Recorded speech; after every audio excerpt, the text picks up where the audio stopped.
ونصلي ونسلم على رسوله النبي الأمين المكين الرؤوف الرحيم. أما بعد، فأعوذ بالله من الشيطان الرجيم. بسم الله الرحمن الرحيم.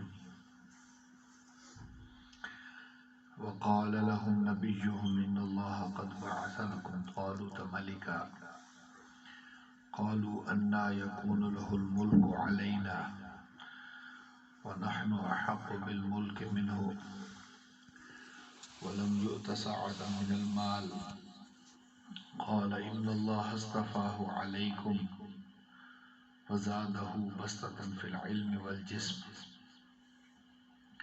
والله يؤتي ملكه من يشاء والله واسع عليم.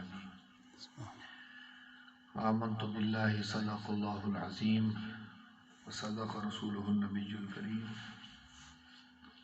ونحن على ذلك لمن الشاهدين والشاكرين والحمد لله رب العالمين. نہایت واجب الاحترام حاضرین مکرم، اللہ رب العزت کا بے پایا شکر و احسان ہے کہ جس نے ہمیں آج اس جمعۃ المبارک کے عظیم موقع پر یہاں پر جمع ہو کر اپنی عبادت کرنے کی توفیق عطا فرمائی.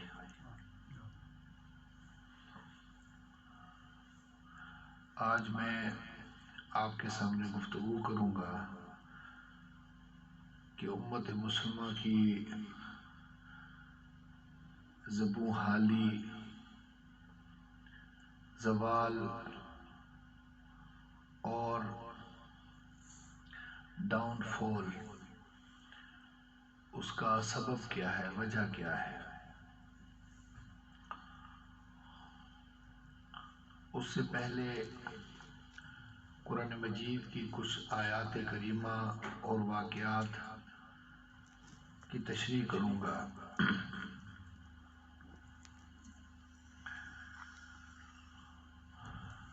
جب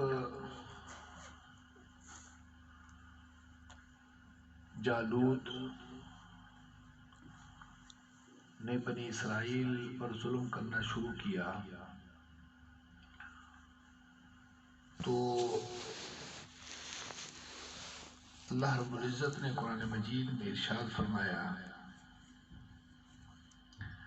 أَلَمْ تَرَ إِلَى الْمَلَإِ مِن بَنِي إِسْرَائِيلَ مِن بَعْدِ مُوسَىٰ، کہ موسیٰ علیہ السلام کے بعد اے حبیب صلی اللہ علیہ وسلم، کیا آپ نے دیکھا کہ بنی اسرائیل کے جو سردار لوگ تھے، مختلف گروہوں کے مختلف سردار،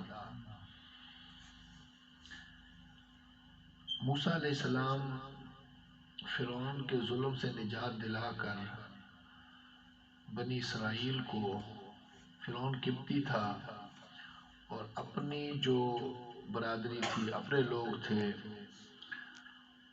ان کو سردار رکھا ہوا تھا اور بنی اسرائیل کو غلام رکھا ہوا تھا. بنی اسرائیل سے سارے کام کرواتا تھا.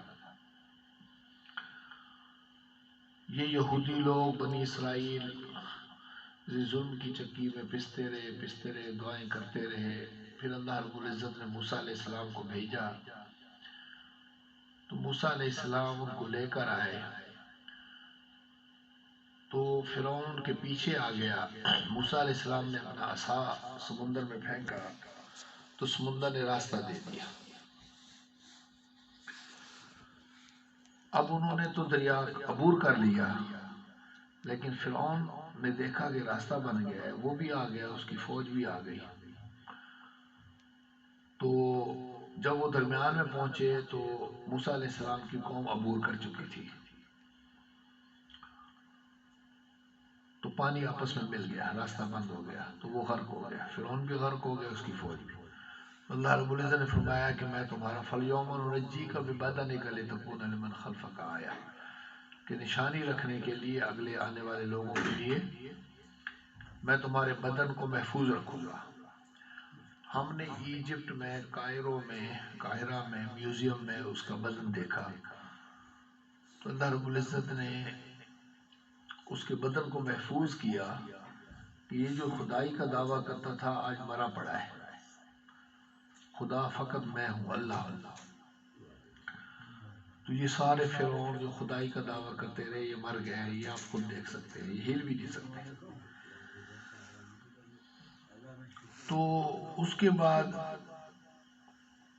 وہاں مختلف نبی آئے، اذ قالوا لنبی له مبعث لنا ملکا نقاتل، انہوں نے نبی سے کہا، اس وقت کے نبی سے کہا کہ ہمارے لیے ایک بادشاہ منتخب کیجیے، مبعوث ہو، آپ چنیے۔ وقال لهم نبيهم ان الله قد بعث لكم طالوت ملکا، ان کے نبی نے کہا، کیونکہ وہ بزرگ ہو چکے تھے، بڑھاپے میں پہنچ چکے تھے، انہوں نے کہا کہ جالوت کے ظلم سے نجات دلانے کے لیے طالوت کو اللہ رب العزت نے بادشاہ بنا دیا۔ انہوں نے کہا قالوا انا لہ الملک علینا، وہ کیسے ہمارا بادشاہ بن سکتا ہے، وَنَحْنُ أَحَقُّ بِالْمُلْكِ مِنْهُ، ہم زیادہ بادشاہی کے حقدار ہیں۔ سرداروں نے کہا ہم زیادہ حقدار ہیں۔ وجہ کیا بتائی؟ وَلَمْ يُؤْتَ سَعَةً مِنَ الْمَالِ، اس کے پاس اتنا مال نہیں ہے، مال و دولت نہیں ہے۔ اس وقت بھی جو لوگ سمجھتے تھے وہ یہ سمجھتے تھے کہ جس کے پاس مال و دولت زیادہ ہو وہ حکمرانی کر سکتا ہے، یا نبی، اگر نبی نہیں ہے تو پھر جس کے پاس پیسہ ہو۔ آج بھی وہیں کی وہیں لوگوں کی سوئی اڑی ہوئی ہے، اور وہ جو مالدار لوگ ہیں، پیسے والے لوگ ہیں، جو تھانے کو خرید لیتے ہیں، جو الیکٹیبلز وننگ ہارسز کو خرید لیتے ہیں کروڑوں روپے دے کر، انہی کو اپنا بادشاہ چنتے ہیں، انہی کو اپنا وزیر اعظم چنتے ہیں۔ قرآن نے ان کی نفسیات بتائی یہودیوں کی، آج ہماری وہی نفسیات اکثریت کی وہی بن چکی ہے کہ مال نہیں ہے، یہ غریب آدمی یہ تو ہار جائے گا، یہ پروفیسر ہے، یہ ڈاکٹر ہے، یہ وکیل ہے، یہ پڑھا لکھا ہے، یہ ایماندار ہے، آنیسٹ ہے، کرپٹ نہیں ہے، پھر بھی ہار جائے گا کیونکہ پیسہ نہیں ہے۔ ٹی وی نہیں خرید سکتا، سوشل میڈیا نہیں خرید سکتا، میڈیا کے اینکرز کو نہیں خرید سکتا جو اس کی تعریف کرتے رہے، یہ ہار جائے گا۔ 1857 سے جو خاندان جنہوں نے انگریزوں کی غلامی کی تھی اور ان کو جاگیریں ملی اور ملک مال بن گیا، 1857، 150 سال سے بھی زیادہ پہلے، 200 سال ہونے والے ہیں، انہوں نے جاسوسیاں کی تھیں اور مسلمانوں کو قتل کروایا تھا، اپنے بھائیوں کو قتل کروایا تھا اور انگریزوں کا ساتھ دیا تھا 1857 کی جنگ آزادی میں۔ ان کی اولادیں ابھی تک، چونکہ ان کو جاگیریں مل گئی، پیسے مل گئے، انگریزوں کو کتے نہلانے والے لوگ ان کو پیسہ ملنے کی وجہ سے انہوں نے الیکشن میں جیتتے آئے اور آج تک ان کی نسلیں جیت رہی ہیں۔ یہودیوں کی بھی یہی سوچ تھی کہ طالوت نہیں بن سکتا، بے شک اس کا کریکٹر ہے، بے شک وہ ایماندار ہے، سب کچھ ہے، لیکن وہ غریب ہے۔ نبی نے کہا قال ان اللہ اصطفیٰ، اللہ نے چنا ہے اسے، کوئی مزاح کی بات نہیں ہے، اللہ چن رہا ہے، علیکم، تم پر، وزادہ بسطۃ، وجہ یہ تھی اللہ نے اس لیے چنا ہے، وزادہ بسطۃ فی العلم والجسم، کہ وہ علم میں بھی تم سے فوقیت رکھتا ہے اور جسمانی طور پر بھی۔ اس میں جو سب سے پہلی حکمران کی نشانی بتائی گئی ہے، سیاسی لیڈر کی نشانی بتائی گئی ہے اور اس کو چننے کے لیے کرائیٹیریا بتایا گیا ہے، وہ علم ہے۔ ہم وہ چیز نہیں دیکھتے، ہم مال دیکھتے ہیں۔ اب حضور صلی اللہ علیہ وسلم سے ہزاروں سال پہلے حضرت عیسیٰ علیہ السلام کو گزرے ہوئے 600 سال گزر چکے تھے، اس سے بھی پہلے یہ واقعہ ہوا، ہزاروں اور واقعے ہوئے. تو یہ پرٹیکولر واقعہ کیوں بیان کیا گیا قرآن میں حضور پر؟ کہ حضور کی امت میں بھی کچھ لوگ ایسے ہوں گے جس طرح آج ہم ہیں، کہ جو مالدار لوگ کو ووٹ دینا پسند کریں گے. حضرت امام حسین علیہ السلام نے اس کی نفی کی. یزید کے پاس مال تھا لیکن حضرت امام حسین علیہ السلام نے اس کو ووٹ نہ دیا.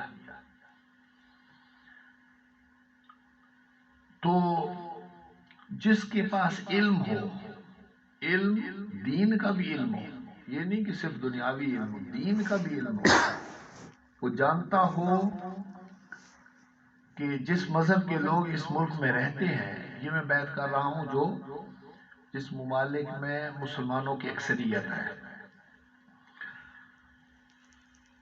وہاں جو مذہب ہے، دین ہے، اس کا علم بھی اس کے پاس ہے. ہم کہتے ہیں اس نے ایم اے کیا ہوا ہے، پی ایچ ڈی کی ہوئی ہے دنیاوی طور پر، لیکن دینی طور پر کچھ بھی نہیں آتا. وہ مذہبی ڈیسیجنز نہیں کر سکتا، لوگوں سے پوچھتا ہے. دوسرے علماء مختلف مکاتب فقہ، خود ڈیسیجن اس میں نہیں ہوتی، غلط فیصلے ہو جاتے ہیں. اور اگر دینی علم ہے تو دنیاوی علم نہیں ہوتا. یعنی اس کے پاس پولیٹیکل سائنس کا علم، انٹرنیشنل ریلیشنز کا علم، دنیا میں کیا ہو رہا ہے، پڑوسی ممالک میں کیا ہو رہا ہے، اس کا کیا امپیکٹ پڑے گا. آج دنیا گلوبل ولیج بن چکی ہے. جو اثر ایک دنیا کے دوسرے بر اعظم میں ہوتا ہے وہ ہمارے اوپر بھی ہوتا ہے، معیشت کا، اکنامکس کا، فائنانس کا، میڈیا کا، کلچر کا. تو اس کے پاس یہ بھی علم ہو، اگر دین کا علم ہے، قرآن و حدیث کا علم ہے، تو ساتھ انٹرنیشنل ریلیشنز اور ماڈرن جو سائنسز ہے اس کا مختصر بیسک بنیادی علم ہونا چاہیے. تو طالوت علیہ السلام، طالوت کے پاس وہ تھا. واللہ یؤتی ملکہ مما یشاء، اللہ جسے چاہتا ہے اسے بادشاہت عطا کرتا ہے، صرف مالدار کو ضروری نہیں. اور اللہ نے کرائیٹیریا علم اور جسم بتایا، جسمانی طور پر بھی ٹھیک ہو، ڈسیبل نہ ہو، اور علمی طور پر بھی دنیا اور دین دونوں کا علم ہو. اللہ واسع علیم، اللہ وسیع علم رکھنے والا ہے. پھر انہوں نے کہا کہ نشانی کیا ہے، پھر نشانی دے دی. پھر جالوت سے نجات عطا ہوئی. یعنی ظلم سے نجات کے لیے کیا کرائیٹیریا تھا؟ حکمران چننے کے لیے عملی سیاست میں حصہ لینا، کہ سیاسی طور پر کون بہتر ہے. پھر جا کر ظلم. آج مسلمان اگر ظلم سے نکلنا چاہتے ہیں تو ان کو اپنے حکمرانوں کا انتخاب اچھا کرنا ہوگا. نیپولین نے کہا تھا کہ اگر لیڈر جو ہے وہ شیر ہو اور اس کی فوج وہ کتوں کی طرح لڑے، تو پھر لیڈر کے شیر ہونے کی وجہ سے وہ بھی شیر کی طرح لڑیں گے. اگر لیڈر کتوں کی مانند لڑ رہا ہو اور پیچھے بے شک شیر ہو تو پچھلے لوگ بھی کتوں کی مانند بزدلی سے لڑیں گے. لیڈر کے اثرات ہوتے ہیں، حکمران کے اثرات ہوتے ہیں. اور اس کی اہمیت کو جالوت کے ظلم سے، آج ہمیں کیا کہ آج ہم ظلم سے کیسے نکل سکتے ہیں؟ اگر ہمارے حکمران بزدل ہوں گے، ہمارے حکمران نااہل ہوں گے، کیپیبل نہیں ہوں گے، ان کے اندر جرت نہیں ہوگی، ان کے اندر علم نہیں ہوگا، وہ لیڈ کرنے کی صلاحیت نہیں رکھتے ہوں، وہ پیسہ کمانے کی، ہمارا اپنا بینک بیلنس بنا لیں، ہماری اولادیں وزیر اعظم بننے کے قابل ہو جائیں، ایسا کوئی سسٹم بنا دیں، ملک جائے بھاڑ میں، عوام جائے بھاڑ میں، ان کی ترقی کا نہیں، اپنی اولادوں کی ترقی کا سوچتے رہیں، تو وہ ملک ترقی نہیں کرے گا. اسی طرح ظلم و ستم ہوتا رہے گا، سٹرگل کرتے رہیں گے لوگ. حضور صلی اللہ علیہ وسلم کا جب وصال ہوا تو سب سے پہلے جو اہم ترین ایشو تھا صحابہ کرام کا، تمام صحابہ نے جو سوچا حکمران چننا، یعنی جو پولیٹیکل ایشو تھا اس پر انہوں نے سٹینڈ لیا۔ ہر خلیفہ نے کے بعد سب سے پہلے صحابہ کرام نے کیا کیا؟ خلیفہ کا انتخاب کیا کہ خلیفہ اگر اچھا منتخب ہو گیا تو وہ لوگوں کے جو مسائل ہیں، غربت ہوگی، مہنگائی ہوگی، کوئی پریشانیاں ہوں گی، اس کا حل نکال سکے گا۔ خلیفہ اگر اچھا نہیں ہوگا تو حل نہیں نکلے گا۔ حضرت ابوبکر صدیق رضی اللہ تعالیٰ عنہ نے تو خود حضرت عمر رضی اللہ تعالیٰ عنہ کو ریکمینڈ کر دیا، یعنی وصال سے بھی پہلے ریکمینڈ کر کے چلے گئے، بعد میں بھی سب سے پہلے یہ ڈیسیژن ہوا۔ تو اس کی اہمیت کو اجاگر کیا کہ حکمران اچھا چننے کے لیے کوشش ہونی چاہیے، اور اس کے لیے ایک سیاسی سوجھ بوجھ رکھنا لازمی ہے، پولیٹیکل سوجھ بوجھ رکھنا لازمی ہے۔ کچھ لوگ کہتے ہیں کہ شاید سیاسی سوجھ بوجھ یہ کوئی دنیاوی مسئلہ ہے، سیاست گند ہے، کرپشن جھوٹ کا نام ہے۔ اگر سیاست کو صحیح استعمال کیا جائے تو یہ لوگوں کی خدمت کا نام ہے، سروس ٹو پیپل، کہ اگر عہدہ مل گیا تو ہم لوگوں کی خدمت کریں گے۔ اور اس پر کچھ احادیث کی کتابوں میں باقاعدہ چیپٹرز ہیں۔ حضور صلی اللہ علیہ وسلم نے جو گائیڈنس دی سیاست میں، باقاعدہ حدیث کی کتابوں میں چیپٹر ہے، اور نظام الملک نے سیاست نامہ ایک کتاب لکھی بادشاہ نے کہ لائیوز آف کنگز، کہ بادشاہوں کی کیسے کیسے زندگیاں گزرتی تھیں۔ کوئی اچھا حکمران آیا تو عوام پر اچھے اثرات ہوئے، عوام سکھی رہی، لوگوں کو دنیا کے اندر بھی کسی کو جرأت نہیں ہوئی کہ اس ملک پر میلی نگاہ ڈالے۔ قرآن نے بھی یہ کہا ان اللہ یامرکم ان تؤدوا الامانات الی اہلھا، کہ میں تمہیں حکم دیتا ہوں، اللہ تمہیں حکم دیتا ہے کہ اپنی امانتیں اہل لوگوں، کیپیبل لوگوں کی طرف پہنچاؤ۔ اور امانت سے کیا مراد ہے؟ حکمرانی، ووٹ دینا، کسی کو چننا۔ علامہ اقبال کے دور میں بھی یہ لوگ کہتے تھے سیاست میں نہیں آنا چاہیے، یہ کرپشن کا نام ہے۔ علامہ اقبال نے کیٹیگوریکل، یعنی کوئی بات کو پھیر پھور کے نہیں کیا، صحیح صاف واضح، جدا ہو دین سیاست سے تو رہ جاتی ہے چنگیزی، ظلم کا نام ہے۔ حکمران اگر ظالم آ جائے گا، یعنی لوگ سیاست سے دور ہوتے چلے جائیں گے، کرپٹ حکمرانوں کو موقع مل جائے گا، تو پھر ظلم و ستم، جس طرح چنگیز خان کرتا تھا، پھر ظلم و ستم ہی ہوگا۔ آج مسلمانوں کی، یہ میں جہاں پر مسلمانوں کی اکثریت ہے، مثلا پاکستان وغیرہ، ان کے لیے یہ کہہ رہا ہوں کہ حکمران ان چیزوں کو پھیلاتے ہیں کہ اچھے آدمی کو سیاست میں نہیں آنا چاہیے تاکہ ان کے لیے راستہ صاف رہے۔ قائد اعظم رحمۃ اللہ علیہ، ان کے زمانے میں بھی یہ سوچ تھی، جس طرح میں نے کہا نا ہزاروں سال پہلے یہودیوں کی یہ سوچ تھی، قرآن نے مینشن کی، ان کے زمانے میں بھی سوچ تھی، لیکن وہ آئے۔ اگر وہ سیاست میں نہ آتے تو آج ہمیں آزادی نہ مل سکتی، آج ہمیں فریڈم نہ مل سکتی۔ قائد اعظم اور ان کے ساتھی اگر نہ آتے تو ہم آزاد نہ ہو چکے ہوتے، ہم ہندوؤں کے غلام ہوتے۔ اور علامہ اقبال نے یہ بھی کہا باطل کے اقتدار میں، اگر اقتدار باطل کا رہے گا، کافر کا نہیں کہا، باطل کا، جو غلط لوگ، ظالم لوگ ہیں، مسلمان مگر ظلم کر رہے ہیں، وہ اقتدار میں آ گئے تو باطل کے اقتدار میں تقویٰ کی آرزو، کیا حسین فریب کھائے ہوئے ہیں ہم کہتے ہیں کہ متقی بن جائیں گے، رشوت ستانی نہیں ہوگی، پرابلمز نہیں ہوگی، نہیں ہوگی۔ لوگوں کو سود کے نظام میں بھی چلنا ہوگا، رشوت کے نظام میں بھی چلنا ہوگا، کیونکہ اقتدار حکومت کس کو دے دی ہے؟ باطل کو دے دی ہے، غلط حکمرانوں کو دے دی۔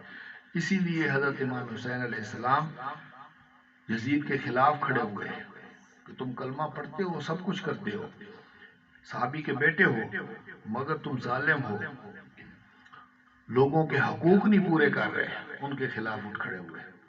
اللہ رب العزت کی بارگاہ میں دعا ہے کہ رب کائنات ہمیں قرآن و حدیث کے صحیح مفہوم کو سمجھنے، اس پر عمل کرنے کی توفیق عطا فرمائے۔ جن حضرات نے سنتے داخل نہیں سن